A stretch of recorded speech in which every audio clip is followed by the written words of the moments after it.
Kaloka. Kamote check naman tayo dito guys sa may Mabini, karugtong ng Juan Luna. Dito talaga guys, marami ditong kamote. Disclaimer lang, hindi ako galit sa kamote.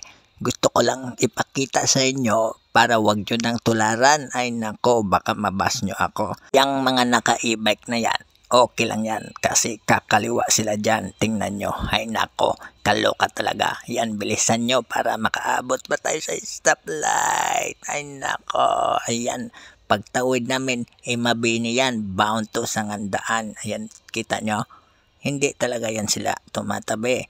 Kasi sila yung bagong hari ng kalsada. Ay nako. Tapos maya maya may magka-counterflow pa. Yung sa kaliwa natin nakamotor, counterflow na yan sila. Kasi wala na sa linya. At ito, watch out this. My gulay. Ay nako. Ayan si kuya nabara pala. Tapos may counterflow. Ay, shout out sa'yo, isa kang henyo. At ito naman, sa unahan, kaloka talaga. Tingnan nyo sa unahan, mayroong surprise. Ayan, tumigil pa, imbis konti na lang yung space. Bumara pa siya sa gitna. Ay nako. Malupit dito sa unahan guys. Makikita nyo, ayan may counterflow ulit.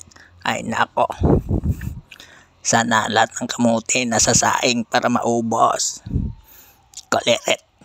Ito naman, nasiraan, hindi pa ginilid.